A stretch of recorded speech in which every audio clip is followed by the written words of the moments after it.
What's going on, everyone? Finally back with another video. It's been a minute. Gonna do just a little progress update. I haven't got as much done as I would like to have, but some baloney got in the way, but we're back, so I'll go over where I'm at and where we're going. But what a view, huh? Man, it looks badass. Although my V-band clamps are loose. We need to fix that.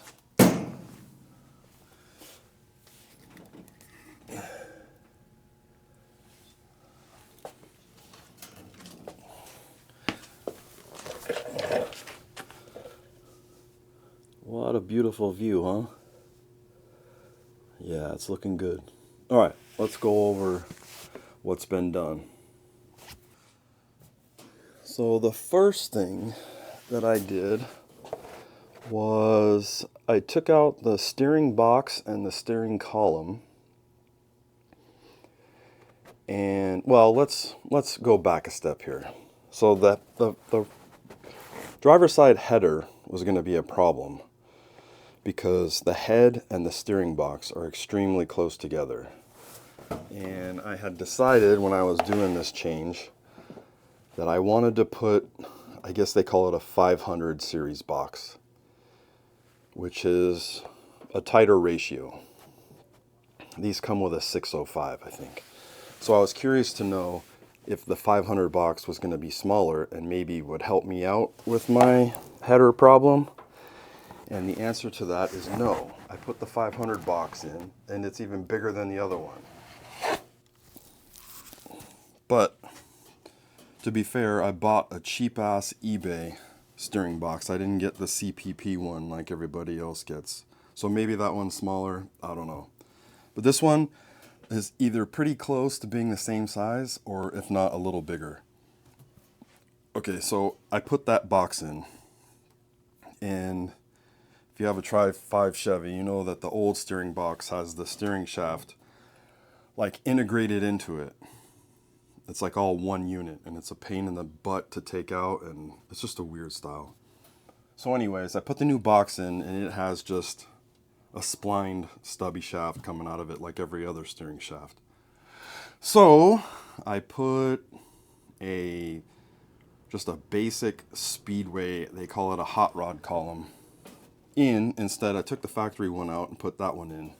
And now I have a coupler that goes, it's a double D on the steering shaft side, and it's a 32, I don't know, something like that, splined on the box side. So as you can see, I still got to shorten those set screws and get that all in there, but the column turned out cool.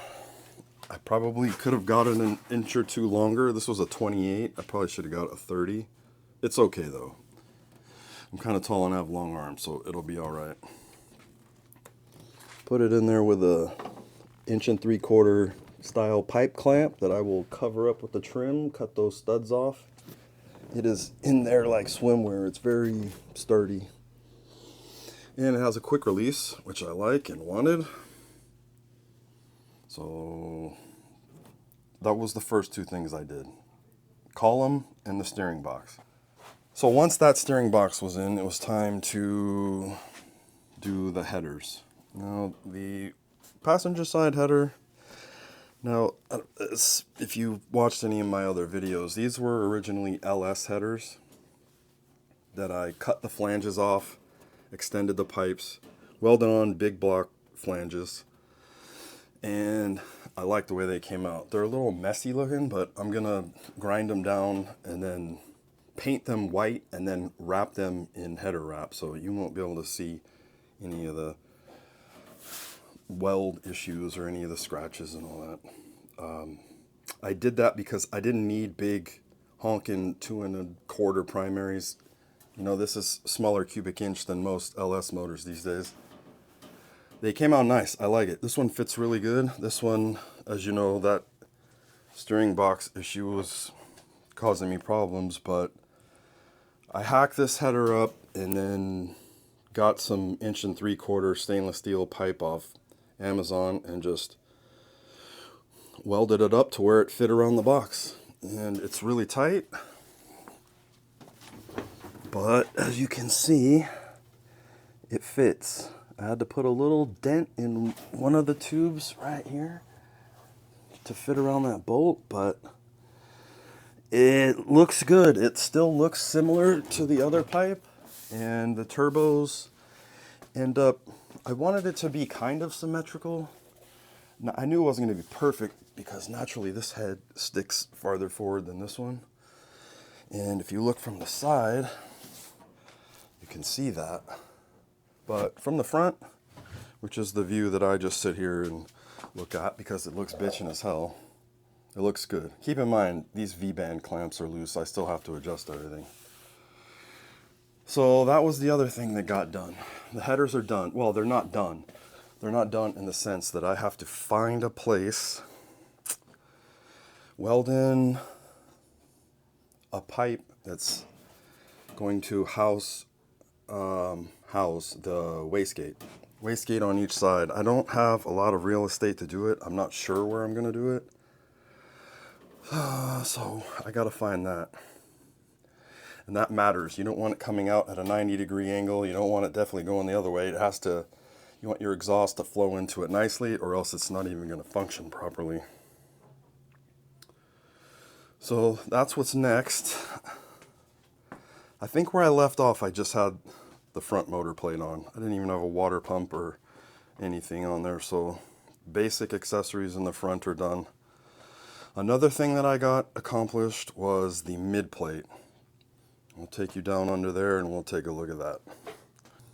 So this is a mid plate made by Competition Engineering. I think it's just base. It's not for, I don't think it's specifically for a Tri-5. It's just a small block, big block one.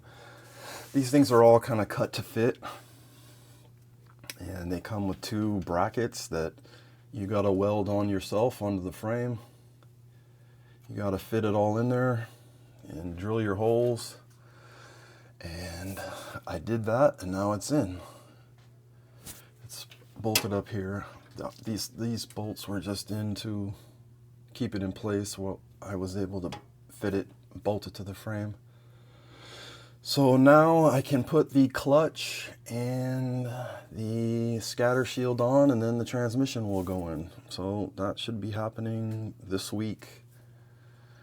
That's the next thing I want to do before I begin the great plumbing job of 2025.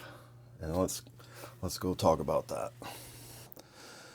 Once the transmission is in, which shouldn't be a big deal, I might have to cut the tunnel a little bit more. I'm not sure if the Gforce the shifter is going to end up in the exact same place as the Muncie, but either way, it shouldn't be a big deal. And then begins fitting everything. So the radiator, it's gonna change positions. I'm not exactly sure where it has to go. You would think on a Tri-5 Chevy you got all the room in the world. Well, I'm running out of real estate fast. I got to put a radiator, and then I got to have an intercooler in front of that. So I'm thinking, and I use an A-body Chevelle radiator, like out of a 70 Chevelle. So I'm thinking I'm gonna tuck that down in there. I already cut some notches here to get it lower. I might cut this thing, like a big section of this out, and even notch the frame so that the radiator fits down tucked into there. And then the intercooler, it's gonna have to fit right in front of it. It's gonna be tight. I run a very thin electric fan, so I can get pretty close here, but we'll just have to see how that fits. And once the radiator, excuse me, one of the things that held me back from making a video is I had COVID for a bit. So I had to get over that, and then when I got over COVID, I'll be honest with you, I just didn't feel like doing shit for a while. But I have my motivation back now, so we're good. radiator, intercooler. Once those things are in position, oh, and the carburetor, Kevin from CSU texted me last week. He said he started it, he's working on it, might even be done this week. Carburetor and intercooler's on, then we plumb everything. The cold side, we got to do the wastegates. We've got to do the oil lines for the turbos. Lots of plumbing, and anything and everything that I could hardline is going to be hardlined because I just like it that way. I don't like a bunch of floppy rubber hoses, and I don't really care for braided either. If it's possible to hardline it, I'm going to hardline it. But everything has to be in position. Everything has to fit and make sense. I'm going to have to plan it all out here. Hopefully I don't take too many steps backwards, but so that's where we're going. Clutch, transmission, radiator, intercooler. Then we start plumbing everything, making it all fit. It's looking good so far. I'm very happy. Sometimes I just sit right here and just crack a beer and stare at it because it looks fucking bad. It looks exactly how I want it to. And another beautiful thing is that now that I don't have the fender well headers, I had to keep the car kind of a little bit higher because the tires would rub on the fender well headers. Well, not anymore. The downpipes are gonna kind of take the place of the fender well headers, but I can put them exactly where I want them. I'm gonna run them out and then down to the side, out the back of the wheel well opening, just like a fender well header, but I can lower the front end wherever I want it. I can get it down in the weeds like I want, and then build that pipe. So the stance is now officially gonna be where I want it. It wasn't really, it looked okay, looked cool, but it wasn't where I want it. This thing's gonna be exactly where I want it now. So I'm looking forward to that. So that's it, just a little progress update. I know a few of you are following along and kind of interested in it. I had a bunch of footage I recorded of doing the box and the column, and I was watching it and while I was editing it, and I'm like, man, this shit is boring. People don't want to see this. So just a little update. We're gonna get back to making proper videos here. We haven't stopped. The channel ain't dead. We're gonna fire it back up pretty seriously here soon. And then once this thing's running, we'll be making some gnarly videos. But yeah, that's it for now. Again, if you want to see more like footage of little things I'm doing, or like the mid plate, I recorded some of that. I put it on Instagram or the shorts. My Instagram is SneakyPete129, and check out the shorts. I'll put a lot more shorts than I will long form video of just stuff I do. But yeah, that's it for now. Thanks guys for those that are watching and commenting and supporting, and I'll see you soon with more videos. Take it easy.